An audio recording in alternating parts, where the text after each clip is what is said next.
I want to tell you about a new podcast called Amuse News. Publishing multiple days a week, Amuse News is your source for food news, interviews from around the food world, and more. On the show, we'll be engaging with food storytellers, from chefs to advocates to people working in the field, and many more. Find Amuse News wherever you get your podcasts. Amuse News is a destination for everyone who's looking for a new, insightful look into the world of food. You're listening to Heritage Radio Network. With more than 30 weekly podcasts, HRN has something for every food lover. Learn more at heritageradionetwork.org.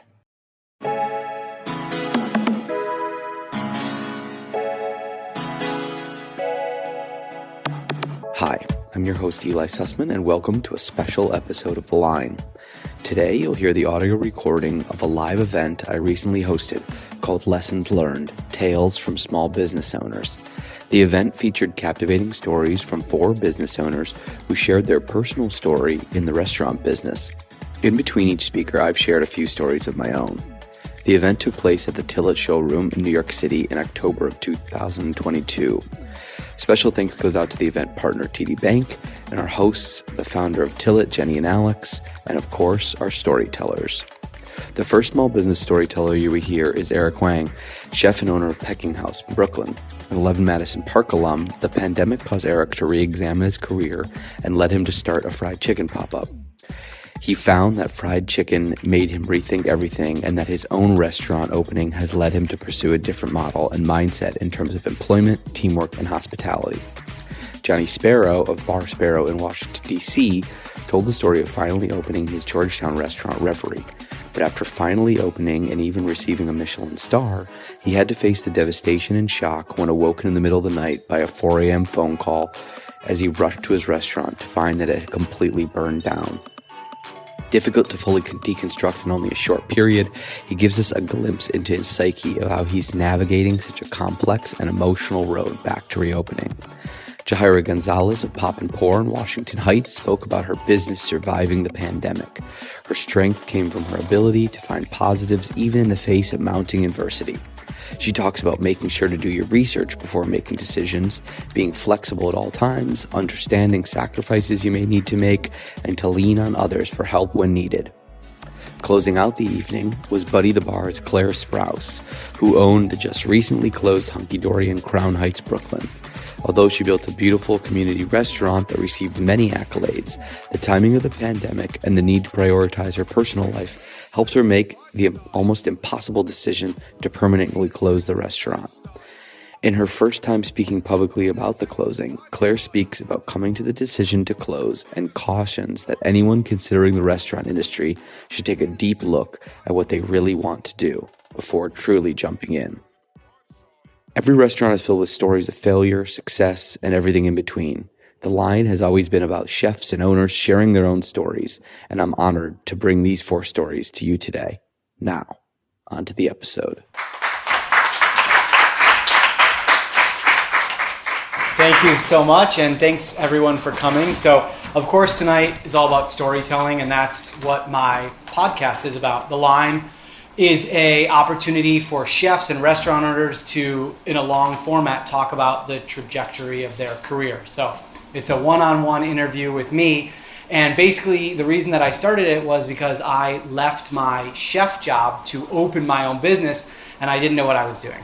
I thought I had it figured out, and what you realize very quickly when you go to open up your own business is that you have nothing figured out. So I thought, oh, this is great. I'll just invite all these really accomplished people onto this podcast, and I'll just, really hammer them with questions, and they can tell me about all the stupid things that they've done, and I won't make any of those mistakes. The problem is that I opened my restaurant and I made every single one of those stupid mistakes, and then I made 100 more. So in between everyone tonight, I'm going to tell you a couple quick stories about my experience as a restaurant owner. You can determine whether, they're idiotic or whether, there's something to take away from them. But I think one of the most amazing things about being a small business owner is that you often live and die by your own decisions. That can be a very lonely and scary and dangerous place to be. So a lot of the stories that are going to be shared tonight are people telling you vulnerable stories about them experiencing maybe highs, but often very lows about their career. So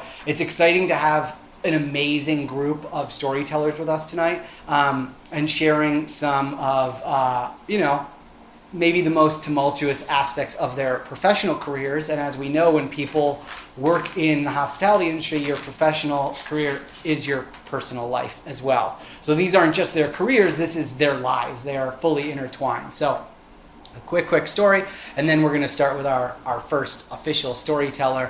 My restaurant in Williamsburg, we quickly realized that we needed to really embrace catering to be successful. And we partnered with Etsy, which has an office in Dumbo, and they had this amazing program to tap local restaurants to cater their office lunches. It was a great opportunity for us. We were a small business and we really wanted to knock it out of the park. We'd worked with them a couple times, and we had often tried to, every single time up the quality and expansiveness of the menu. So basically what you do with Etsy is you are required to bring enough food to feed 550 people.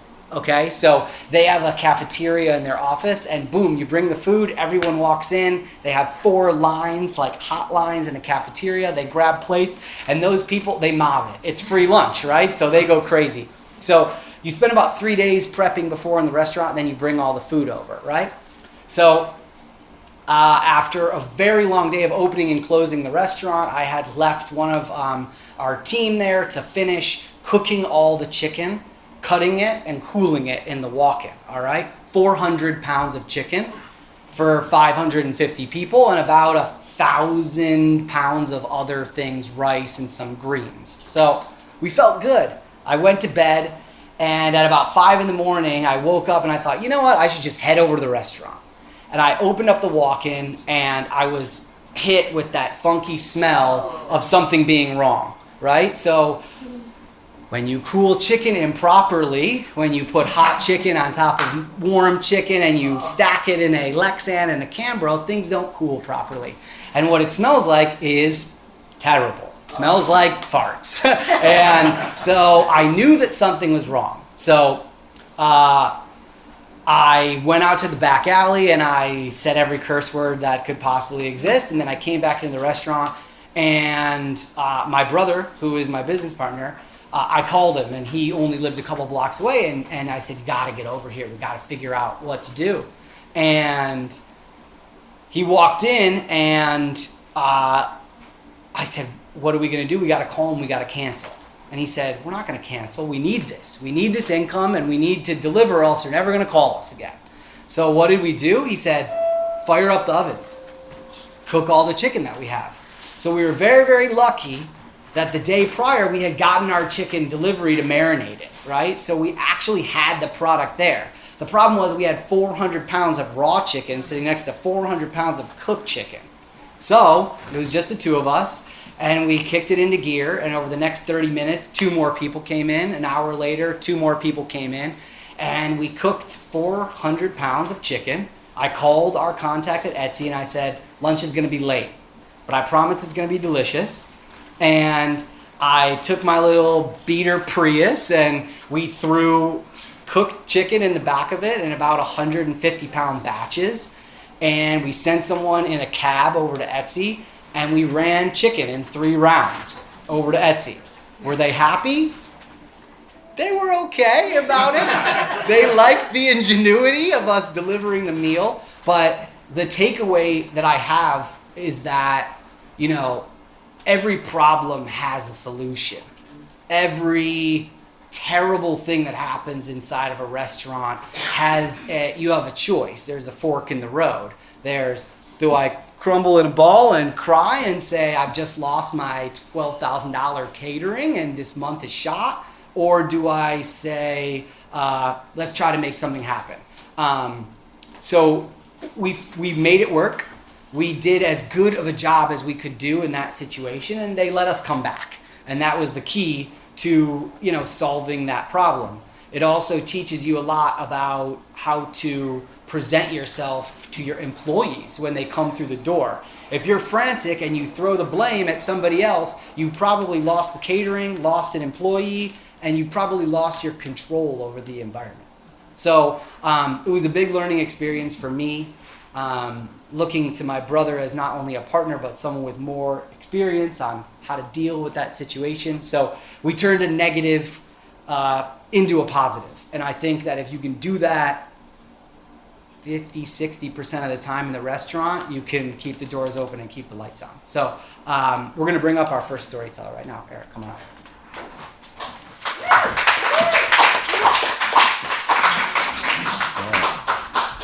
I'm gonna sit. There's a stool here. That's why I started playing the cello, because sitting is better than standing, playing the violin. All right, my name's Eric Huang. I am the chef owner of Peking House. We have just opened our first brick and mortar after a very long 2-year journey existing as a transient nomadic restaurant, doing pop-ups in Queens and my family's restaurant, through renting some space at my friend's restaurant in Brooklyn, and now we finally have our own restaurant, and we built out our own space, and it was a hell of a journey. I'm gonna try to keep things as positive as possible, because I could sit up here and complain endlessly about how owning a restaurant sucks, but we're gonna try to keep it a little more lighthearted. So yeah, I worked in fine dining for forever and ever, over 12 years in New York City, and that keeps you in a very specific box. My last job before starting Peking House was at a restaurant that Eli likes to make fun of, called 11 Madison Park. I was the sous chef there, and that restaurant appears in his account a lot. But it's a very myopic, narrow-minded, tunnel vision kind of approach to hospitality, right? And at that time, you're told it's the objective superlative. This is the best of the best of the best. This is what everyone should be striving towards. And that was my goal forever. That was my North Star. I followed that forever. No matter how hard life was, how hard the job was, how many setbacks I had, I followed that. You know, one day I'm going to open a restaurant, and it's going to be even better than that. It's going to be, you know, doing way more than 11 Madison Park ever hoped to, you know, for people of color, for my culture as a Chinese American, et cetera, et cetera. But then obviously some stuff happened in spring of 2020. We had a little bit of a pandemic, and yeah, just a slight change of plans. So I took to helping my family restaurants out. That's what happened. I was helping my mom out, doing takeout, making dim sum, which was crazy. And then eventually I helped my uncle out. His restaurant had been shuttered since lockdown. He was unable to keep it open. And I just started this little fried chicken thing, and was figuring out how to deliver fried chicken. And yes, I know it's stupid to deliver fried chicken, but fryers were the only thing that worked there. So figuring out how to deliver to New Yorkers, and I never ever planned on it being to take off, to have success. I always use the joke that it was an unplanned pregnancy. Ironically, I'm the only panelist that does not have children. So yeah, but I mean, that's exactly what it was. It was stressful. It was totally unexpected. It was crazy. You're just figuring things out on the fly. But at the end of the day, something incredibly grateful for and really appreciative of. So I think even for a long time, though, even though Peking House was, enjoying a lot of success and doing really well in the press, and all these New Yorkers locked in their apartments, desperate for a really good meal, it was going well. I still was very obsessed with this idea of doing fine dining and opening a fine dining restaurant, and it took me a long time to realize, this food really makes people happy. It's so approachable, it's so comforting, and that's what really made me want to make it a real thing. And it made sense in that regard to try to open a new kind of restaurant in the wake of the pandemic and to do something different. I mean, if we had a globally cataclysmic event like the pandemic and you went back to doing things exactly the way it was before, I mean, like, boo on you, that's pretty lame. So we, always tried to approach it like, if we're going to do this, we got to do it really differently. And that meant from, everything from how we take out garbage, how we recycle, committing to composting, and how we especially treat staff. I was a cook in New York City for over 10 years, and that's not an easy thing to do. And you're making, when I first started as a cook here, making $9.50 an hour, it was common practice to be told to go clock out, but yet go back to work. So it's like, why should we keep continuing to prop up these systems of exploitation and privilege and unrealistic expectations? So we really, really tried to do things differently. But of course, that's super hard. There are systems and precedent for the way we do things for decades, if not centuries, and trying to upend everything, even though everything has changed, is not easy. Just committing to not using plastic wrap. I mean, I never used third pan lids and hotel pan lids ever. Like, we just plastic wrapped everything, right? But it's like, this is so stupid. Why are we putting tons and tons of plastic into the garbage? That's with its challenges, because, buying lids is expensive, maintaining lids the right way is expensive. Composting, like, I never composted ever. We just threw everything right in the trash. It's a little challenging to explain to the Department of Health that the meat sitting out is rotting at a controlled pace. We got this under control. We know what we're doing. Okay, all right. So I mean, everything like that. But most importantly, I wanted to treat people differently, and everybody here who's in hospitality and restaurants know how hard it is to hire, how difficult it was to work for so little money to work that hard, and so we really wanted to figure it out differently. I did a little pop-up in California for a month, and it was super, super busy. I was really grateful for it, but we were getting crushed. We just totally weren't expecting it. And I was really confused. Like, all the cooks seemed pretty cheerful about it. And they're like, oh man, we're getting crushed. I was like, what is going on? Like, California, legalized marijuana, just the attitude. I don't know what it is. Like, everyone's super happy about this. Like, in New York, I was just bitter every time I heard the ticket printer start going. But then I learned they were like, oh, well, we get tips. And I was like, whoa, that's not a thing in New York, so the busier the restaurant is, they get a return on investment there. And that made total sense to me. Everybody, from a morale standpoint, even if it's not a significant amount of money, they feel invested in the success of the restaurant. So I wanted to take that back to New York. Like, how do we figure that out? And, as you can imagine, with everything in New York City, with bureaucracy and laws, it's complicated, it's confusing. There's a reason people haven't really done that, but was really committed to figuring it out.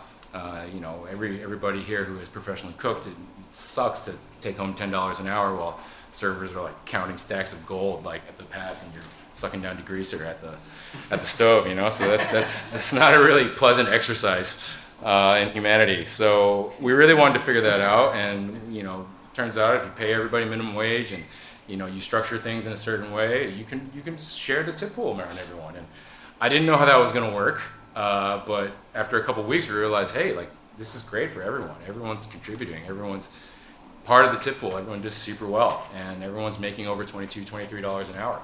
And I didn't think it would go that well. And tipping as a system is something we can certainly talk about endlessly. I don't love it, but it is here for better or worse. But at the very least, we can use it to our benefit, and it's not even coming close to anything that would be considered exploitative. We're talking 18% tip averages on a $40 check, and using that to able to split the resources. Now cooks are making over $22 an hour. Front of house people are making over $22 an hour, and it really works out. I think every restaurant, every hospitality group in the city loves to preach the one team, one dream thing, or we're a family, which is the most toxic, thing you could possibly say.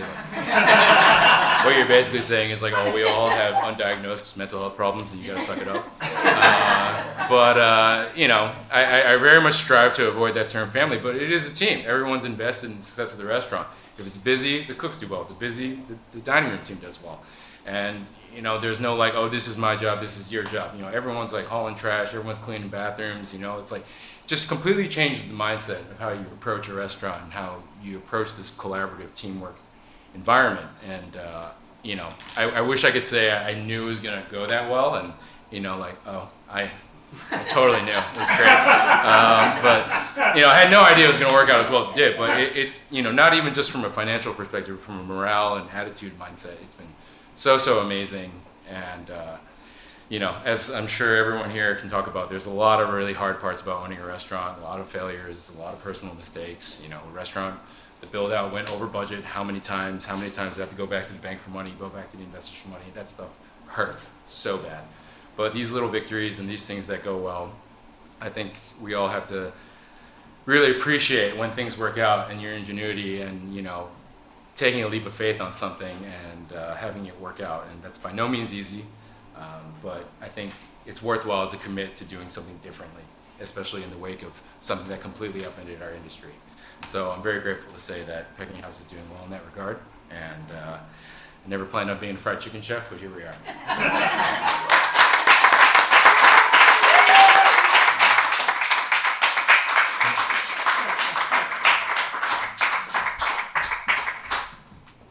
right, thank you.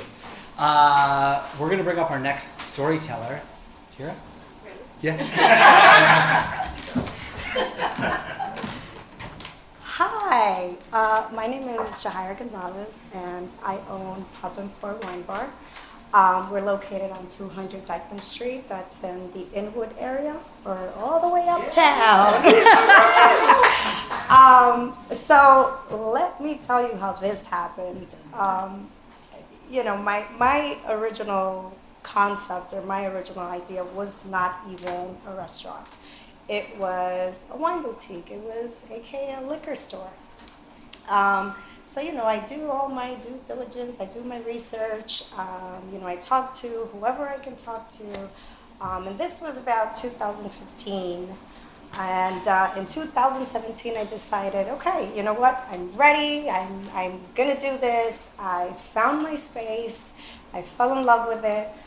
Unfortunately, someone who already had a liquor store, which was a small little bulletproof liquor store,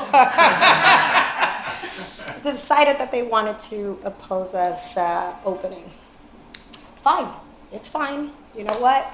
I went back and said, this is what I'm trying to do. I had all my pictures, all my projects, everything, and I go back to the SLA and I'm like, listen, this is very different to what this man has like 3-4 blocks away. I wasn't going to interfere with his business. He wasn't going to interfere with mine. I knew that because it was a completely different concept than what he had. That didn't work. That didn't work. So, you know what? I went in. I was denied the liquor license that first time. I went the second time. This time I was 8 months pregnant. So when I was denied, I cried all the way home. I cried. I called one of my best friends and I'm like, listen, I fucked up. I don't know what I'm going to do. She's a chef. At the time, she was a sous chef. So we talked about it, and this would be her opportunity to just kind of shine in the kitchen, to do her own thing, to, work with me. We were going to work together. We get along perfectly. So we spoke about it. We did our research. We did everything and anything that you can think of just to make sure that this was going to work. So, while I am doing all that, and while I was waiting for that liquor license, of course, and I probably should have said that before, we had already, mistake number one, started building. So luckily it was just shelves. So it wasn't too much, Home Depot. So I had to bring all that stuff down again. She worked on her menu. That menu had to be small plates, tapa style, because we have an electric kitchen. The space that I chose, another mistake, didn't have an existing kitchen. This was a women's accessory store that I was going to turn into a wine boutique. So we had to, brainstorm and bring in all that good stuff, all those electrical machines. And you know what, after that, she did her magic in the kitchen. I worked on on our wine list, beer as well. Because once I went back that third time, I did get a liquor license, but they only approved the wine and beer.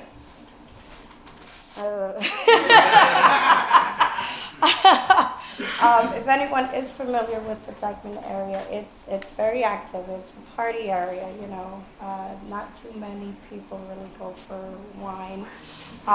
So the reason why I wanted to bring in the wine boutique was because I wanted to somewhat educate.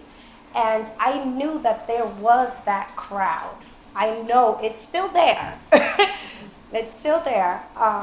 But fine, you know what? I was persistent and I said, this is what's going to happen. And, I already have the space. I've already invested this money. So I'm going to open up as Pub and Pour Cafe. So when we first opened, it was February 14th of 2017. It was great. It was a success. It's a cozy establishment, dim lights. You can have a conversation, whereas the rest of the places it's party and a lot going on. So it worked. It worked for us. But in my heart, I still have that love for the wine, that love for that wine boutique, for that AKA liquor store. I don't know how we even made it work. She had more experience than I did because this was not what I wanted to do. So I had to learn as I went. As time passed, I had to learn. I learned to bartend. The only place I did not touch was the kitchen. And I still don't touch it. But, I had to bartend. I've had to mop the floors. I've had to be the dishwasher.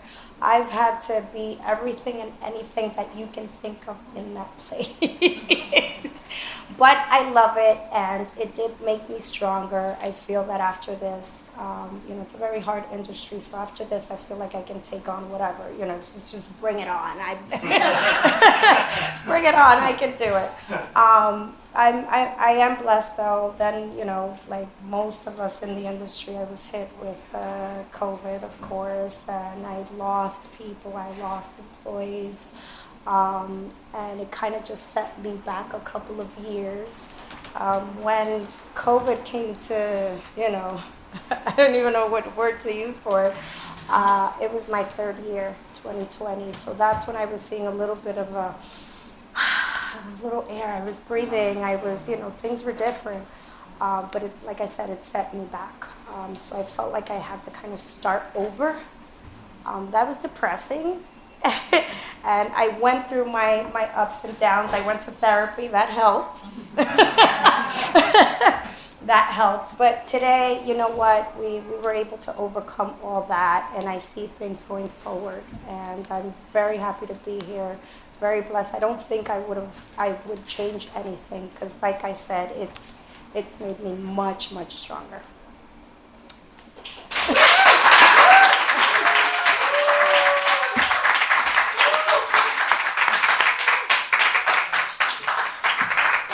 Okay, so before our next story, which is pretty heavy, I'll offer you a brief moment of levity, which is for 4 years, I operated a business down in the Rockaways as a pop-up, sort of a subset, second location of a business that I had operating. So if you're familiar with Jacob Riis Beach, there is an area that has sort of little vendors that are all in a row. And so I had 2 concepts that were down there, and we prepped in Williamsburg, and I drove it down. So, what's better than being a business owner who gets to spend all day on the beach, right?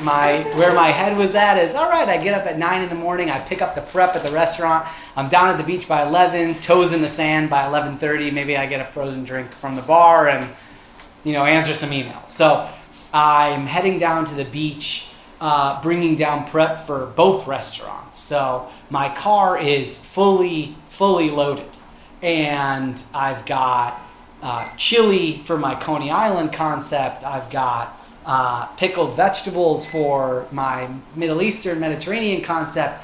And as I'm driving down, I'm on the BQE and got the windows down, and my cell phone rings. And I'm a big important restaurant owner, so I've got to check my cell phone. What if someone calls me at the restaurant and says the Department of Health is there? What if it's who knows? So as I'm fumbling for my cell phone to check it and answer it, the car in front of me swerves, and someone pulls into my lane. And I look up right at the right time to slam on my brakes, and a 12-quart of Labna, which is yogurt, basically, that someone had used a lid that didn't match the Cambro and had double wrapped in plastic, went flying from the back of my car and flew in the air, and the bottom of it caught another Cambro, and 12 quarts, which if you can imagine what 12 quarts looks like, it's like It's literally the most liquid you could ever imagine. Right? It's a bathtub crime scene full of labna, right? And I feel it hit my neck. I see it hit the dash. It's 96 degrees. So I pull into the back parking lot of Jacob Reese, and the staff is there to meet me to put everything in the walk-in. And a guy walks up to the car and he goes, "Hey man, you know you've got a spill back here, right?" Yes, I'm aware that I have a spill back there. So everyone, all the other vendors jumped in, and everyone did their best to try to help me clean everything off. We got everything into the walk-in. To the best of our ability, we got all the, if you've seen Pulp Fiction when they clean like the bit, sort of like that, towel scooping up labna and brain out of my car. And fast forward a year later to my, at that time, girlfriend, who is now my wife, and she's in my car, and she says, "You know, you always drive with your windows down, and I kind of noticed your car smells really bad. Do you know that?" And I said, "Yeah, it's because of the labna incident." So, so that moment of levity to offer you that, you know, again, a restaurant owner, you never know what's going to happen. Bad things happen. Hopefully people help you out. It's all about what you do after the bad thing happens. I think that can define you. Not the incident, but how you maybe decide your path to move forward. Johnny, come on. Segue to worst thing that fucking happened. Here we go. Well, yeah. Kind of set the tone for this. This is like, I guess, the rise and the fall, and I guess hopefully the eventual rise again. So I'm Johnny Spiro. I own a restaurant in Georgetown in DC called Reverie, as well as a new restaurant, Bar Spiro. It's pretty cool. I like that place. So I moved back to DC. DC's been my on again, off again home. I love it and hate it. It's like a super healthy relationship. I moved back, wanted to open my own restaurant. I did it once when I was 26. Didn't work out so well. Thought I would try it again.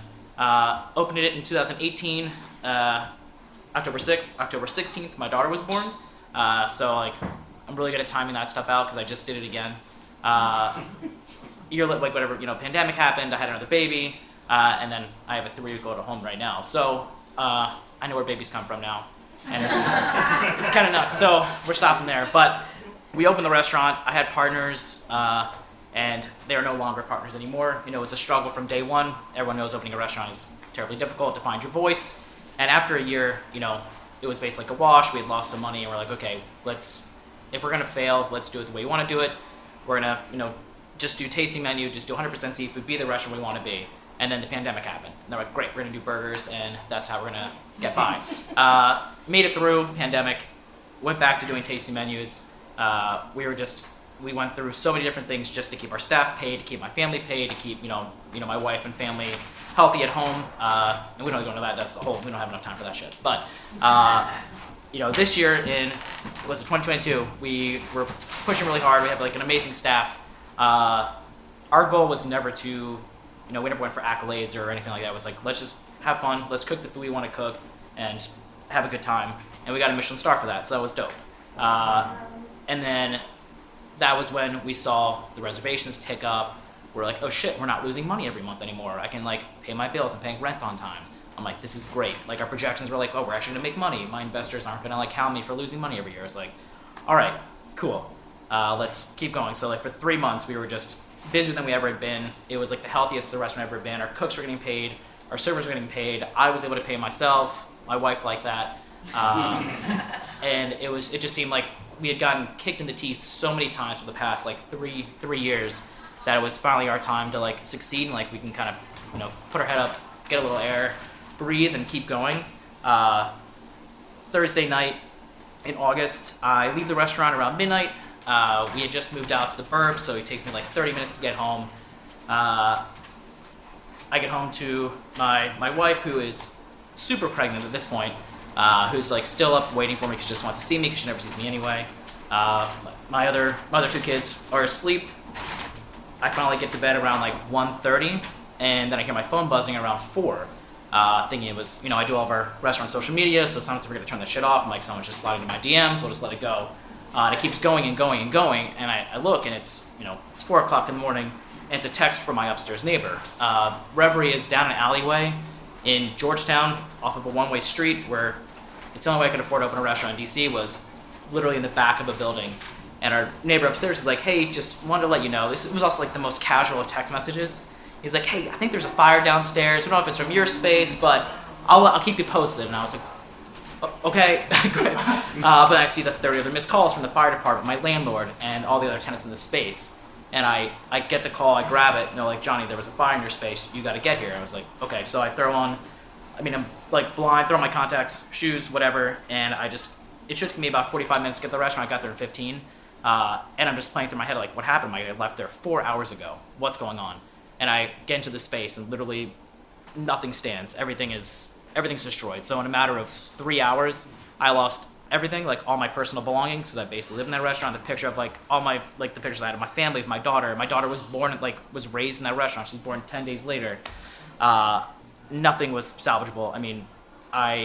It didn't hit me up until probably today. What's going on? Because I'm not good at slowing down. So we opened another restaurant in the process of all this too. We had another kid. So feeling feelings is really hard when you don't stop. And I was just standing there down the alleyway and watched them like kick in all the windows. The fire gun put out. There's like 2 feet of water sitting and everything. And I literally looked at the space that I like killed myself to keep open during a pandemic, that I opened over budget, underfunded, had people chasing me down. I couldn't pay myself. And we finally had like a glimmer of hope, and it was just taken away from me. And it wasn't anything in the kitchen. It was like an electrical fire. An outlet in the back caught and destroyed literally everything that I had worked for. And I just kind of stood there and like in shock, just kind of watching it. And like, I didn't cry. Not that I didn't feel, because I feel it now, but just like in disbelief. And I still was kind of like still in shock at this point too, like trying to figure out like what's going on, because your adrenaline's just pumping. But yeah, it took me a little while. Like a month later, we were already in the process of opening another restaurant. Then my wife had another kid, and I finally like took a couple of days off to kind of figure out what was going on, and I was like, oh yeah, like we kind of lost everything. The thing that I've learned from the beginning, and I think it's all really, really hard for us in the industry, is to ask for help. If you're behind on mise en place in your kitchen, like you don't want to say shit to somebody because you're gonna look weak. Yeah. That's not true. Like if we go down, we all go down, right? And the amount of people that reached out and that I normally would have avoided, not to say talking, because I didn't want to talk about it, but they wanted to offer up, they're like, we went through similar processes, we did this. Like, it's not wrong to ask for help if you don't know what to do. Like, opening a restaurant's hard enough, but then how do you navigate a fire that decimates everything that you've worked for? So for the first time, I kind of just like, I would always admit I don't know everything, but I took every bit of advice. Like, I'm like, who should I hire? What should I do? How do I do this? How do I navigate the best possible way? So we're still like dealing with it, but I guess that's the one. Like, there was like a lot of ways it could have gone. I could have just sat on that, in that alleyway and said, you know what, screw it, I'm out. We'll walk away and figure out what to do, or like embrace it and just say, okay, like we'll get the insurance money. We will eventually at some point, and we'll rebuild it. And we pushed through to get to a point. Like we were succeeding doing what we wanted to do. So fuck it, let's just keep going and go hard. But yeah, I'm too dumb and stubborn to stop. So probably to my own benefit, but like looking around and like pulling my head on my ass for a minute, like realizing how many people are like in the background cheering for us. Like I worked for Jose Andres for a while before he was like saving the world, but he still has time to save me. That Friday, I talked to his team. By Saturday, he called me from the Ukraine. We set up a little event over at Mini Bar that's going on until the end of November. So like we're doing our menu in that space, and then next year everyone reached out, so we're gonna take the team on the road while we're like rebuilding and reopening the restaurant that I like struggled to get open in the beginning. But it's not like, just embrace it as a moment to learn and like figure out like what makes us happy. We didn't follow a set of rules and check boxes to get the attention that we did, so we'll never do that, and I'm not going to stop just being who we are. But yeah, it could have destroyed me, but it's an opportunity to like restart, refresh, and kind of wipe away all the bullshit that happened over the past couple of years, and just really just cook food and have fun. So yeah.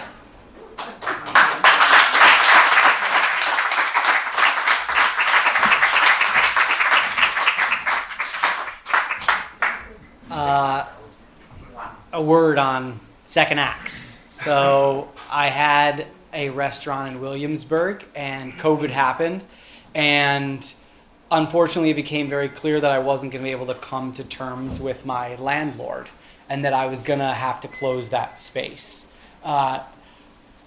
Anyone who's ever worked in a restaurant, who's ever owned a business will tell you that closing something down or leaving a job can be very traumatic, and it can feel like a piece of you is being cut out. And I poured everything into that space, and I thought that I would stay open there for forever. When it became, right around the time that it became clear that I was no longer going to be able to stay open there, an opportunity presented itself through this group in Brooklyn called FIG, Food Issues Group, that did some amazing work during the pandemic to feed people in need through Street Vendor Project and also at the Ali Forney Center. So my restaurant specifically became a hub to feed people in need that were getting their meals at the Ali Forney Center. So in my saddest personal moment when woe is me, my restaurant is closing, not only was I given an opportunity to do something good, but also provide for a community that was really suffering when truthfully, okay, yeah, I was going to lose my space, but my family was safe. I had health insurance, I had food in my fridge, and I could pay my bills. So I'm actually better off than most people in New York City. And it really put everything in perspective for me. I am my business is me, but there's a lot more that can be just beyond what you do from 7 in the morning to 1 in the morning. There are other things that exist maybe outside of that. So I got to do this great work that was really fulfilling, feed people during the pandemic, and then very unceremoniously closed my restaurant down, which was really hard, and I'm not over it yet. But at least the last couple months, which I originally thought were going to be really depressing and sad, and it was during COVID, so it was very, very scary. At least it put those 4 walls to good work. So our next story is about, decisions being made from having a business and then maybe transitioning to something new. Claire.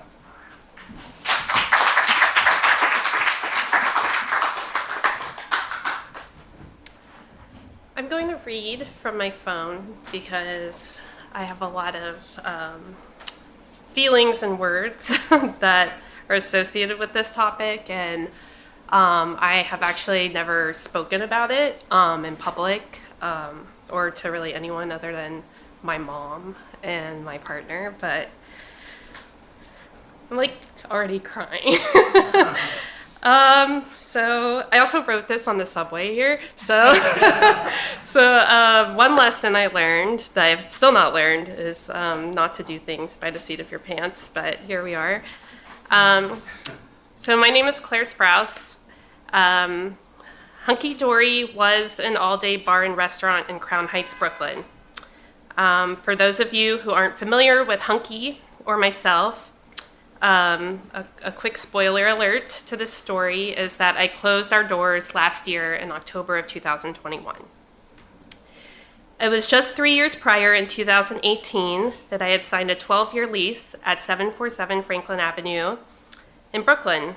I remember this period specifically because it's where an acute awareness of time, specifically time, began creeping in, and it was unlike any I had known before.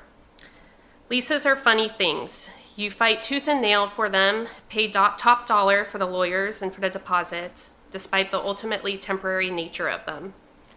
My mind started wandering towards those restaurants you read about, forced to close after their 15, 20-year lease expires. Despite how beloved they became in their neighborhood, that same neighborhood grew up around them, and it wasn't enough to prolong the life of something against the demands that newer, steeper rents demanded. And there are my friends whom I watched grind it out year after year, some lovingly, some begrudgingly, as time rolled by and the water stains collected on their bar tops. And of course, there's no denying the few that found balance and a sustainable, even sometimes lucrative life in and outside of their restaurants, although those stories are fewer and far in between than we as an industry would like to admit.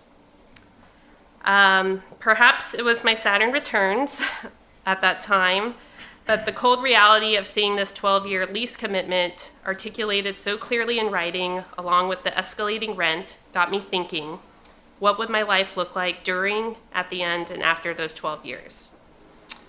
I'd like to pause here and say that anyone looking to open a restaurant, I strongly urge you to sit and pause with those thoughts before signing the lease. It's always a good time instead of after.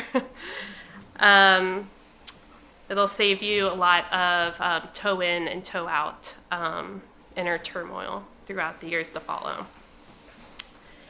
I, however, did not pause to ponder or reevaluate if the dreams I had started chasing in my early 20s were the same ones now that I was in my mid-30s.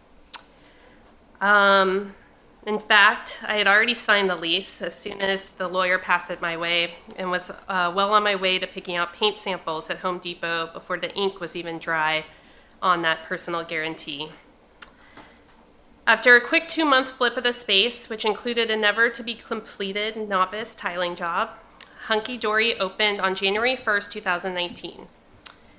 In my experience during this opening and the many others I've been a part of, a restaurant really becomes who it is long after a lease is signed. The first year alone morphs you in countless ways. And what kind of restaurant you become in the long term will be shaped more by your surrounding neighborhood and its patrons, rather than any P&L projections or best laid out business plans. Of course, a bigger shift in our short timeline came after we celebrated our 1-year anniversary with the arrival of the pandemic. And after the many necessary pivots, I hate that word, pivot, by the end of our run, we had been more hunky in a pandemic than hunky before the pandemic. This pandemic version of hunky was far from what the before looked like, but it was weirdly also its most lauded. We had countless awards and many write-ups. It allowed me to reinvent the way I wanted a restaurant or our industry to be ran. No tipping, equal wages, 4-day work weeks, and the opportunities to cross-train or have upward mobility throughout every member of our staff. We hosted pop-ups.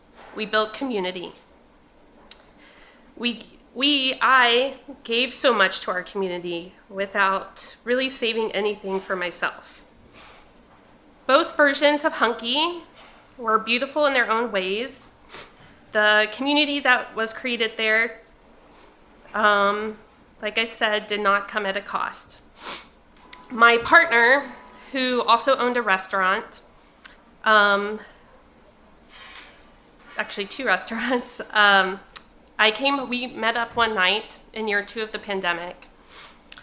We had both worked 18-hour workdays after countless 18-hour workdays before that. We were desperately, lazily trying to drink a bottle of wine, both exhausted mentally, physically, and emotionally. We talked about our future as a family, and he asked me if we honestly thought that we could have a child working the way that we worked, in the industry that we worked at that time. I remember it not being a question of defeat or full of any implication or expectation of either of us, but one grounded in the maturity and clarity of our realities. And my heart and my mind returned to those nagging questions of who I am as a restaurant owner and if that was the present or future that I still wanted for myself.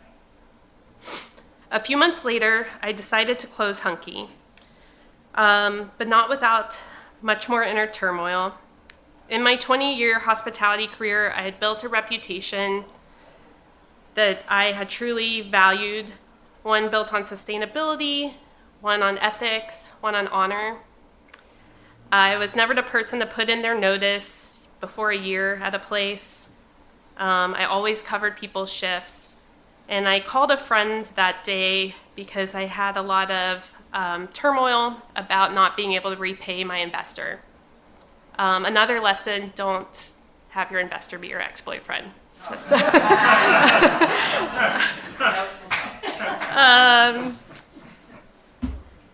And he, as a restaurant owner, having closed 2 restaurants out of the 6 that he owned at that time, told me that while he knew that we, as people of what we thought were people of honor and respect, and knew that we valued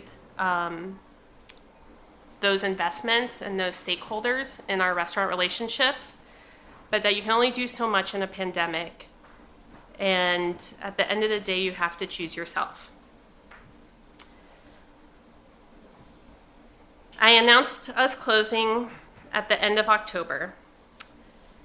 Shortly after we closed, I was asked if I would consider writing a Hunky Dory book. But looking back, I don't know who or what a book would celebrate or grieve, or how it could even encapsulate all of what we did or who we were, or even in my part in it and what I felt like it took for me to make it happen. Like I said, I hadn't spoken about it until now, and it's weird how funny how people create their own narratives in the absence of you speaking up for yourself. But I will say I don't regret any of it, or the choices that I made, or doing it in the first place. I don't regret getting caught in the inertia of my younger self's dreams. I just regret not being able to hold the space for my older present self's realities and desires until just recently. Building a family and building a community and building the sustainability of myself was what I most wanted. It is what I most wanted, and I couldn't do it as a restaurant owner, and I didn't want to. It wasn't a matter of my ability, but again, it was a matter of my wants. And that's a really important distinction. Like I said, we closed Hunky Dory a week, almost a year ago. It'll be a year next Monday. It's also the 4-week birthday of my newborn. And I'm grateful I was able to sunset my business on my own terms, especially in the midst of so many restaurants closing in the pandemic and never reopening again. I got to say goodbye, and I got to say hello to a new chapter in my life, and to be in service to my family and to my community in real ways, in sustainable ways. Thank you.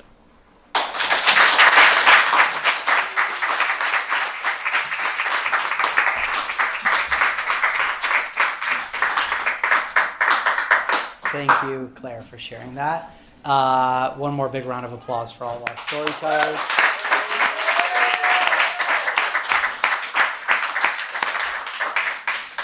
It's pretty impossible to encapsulate all the emotions and all the stories that we've told tonight, because the world of restaurants and hospitality and small business owners is like, it's everything. Like, it spans the gamut, right? Like, you pour everything you have into it, and at the end of the day, it's so intertwined with so many people's lives. But I'm going to leave you with this thought, which is many years ago, I ran a restaurant with my brother in the Hamptons, and we, on July 4th, my brother's wife was pregnant, and he had to leave. And he said, "All right, you got this?" And I said, "I do not got this." "Where are you going?" And he said, "I'm going back to Brooklyn."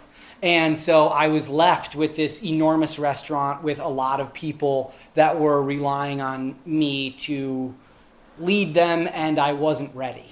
And they were looking to me, and what I realized is, like, I actually was going to look back to them and let them lead me. And it became super apparent when, based on a accidental terrible confluence of situations, the entire restaurant and backyard got sat essentially at the same time, and 460 people got sat. And the ticket machine, which is the like nightmare of anyone that ever works in a restaurant, just started hammering, tickets, pouring. And as the tickets are coming out, we kind of started laughing, like this is insurmountable, this is too many tickets. And, it's like the way the expo worked was like I was expo, but there was a guy in the inside of the kitchen and he was sort of like the inside expo, right? So he's sort of like relaying to his line mates what's going on because he's the pass-through on that side. And he goes, we'll cook, they'll eat, everyone will leave happy, right? And I said to the GM, I was like, get us a bottle. We all took, the tickets were just pouring. We all took a nice shot, and I just said, cook.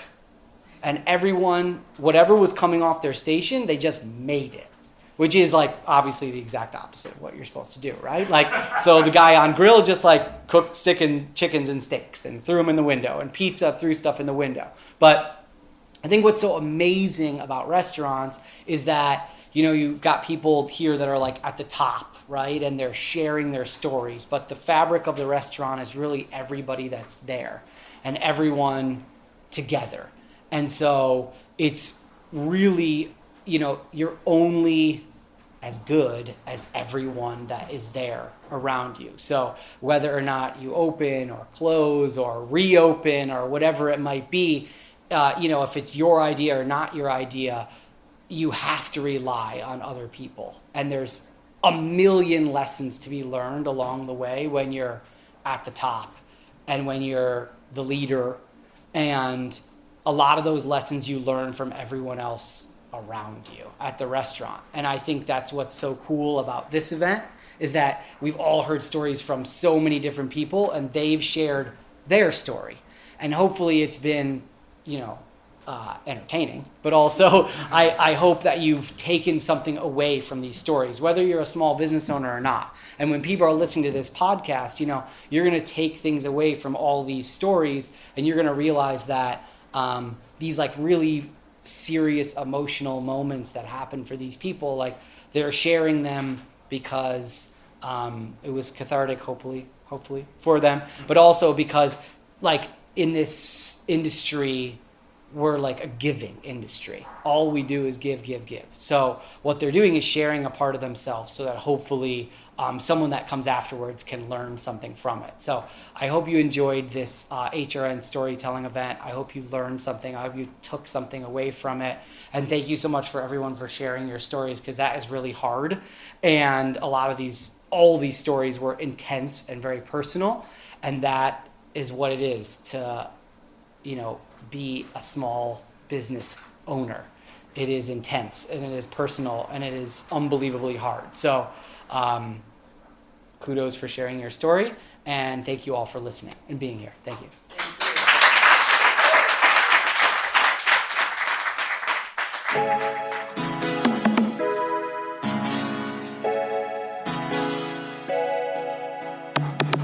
The Line is powered by Simplecast. Thanks for listening to Heritage Radio Network, food radio supported by you. For our freshest content, subscribe to our newsletter. Enter your email at the bottom of our website, heritageradionetwork.org. Connect with us on Instagram and Twitter at heritage_radio. You can also find us at facebook.com/Heritage Radio Network. Heritage Radio Network is a nonprofit organization driving conversations to make the world a better, fairer, more delicious place. And we couldn't do it without support from listeners just like you. Want to be a part of the food world's most innovative community?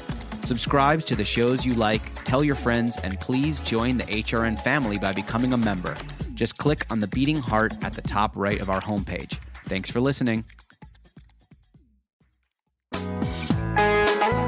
Hey listeners, we're nearing the end of our 15th anniversary fundraising campaign, and we need your help to meet our goal. This campaign offers you a chance to win a unique food and music experience in one of the most exciting cities in America.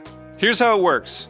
Donate to HRN and you'll be entered to win dinner for two and 2 tickets to a concert in one of 8 amazing cities. New York, Los Angeles, Philadelphia, Nashville, Las Vegas, Charleston, Ardmore, Pennsylvania, and Asheville.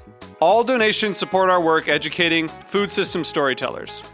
And when you donate, you can choose one of those cities and you'll be entered to win dinner and 2 tickets to a show. So help us reach our goal and enter to win dinner and a show in the city of your choice. Check out heritageradionetwork.org/15 to donate and enter to win today. That's heritageradionetwork.org/15. Thank you.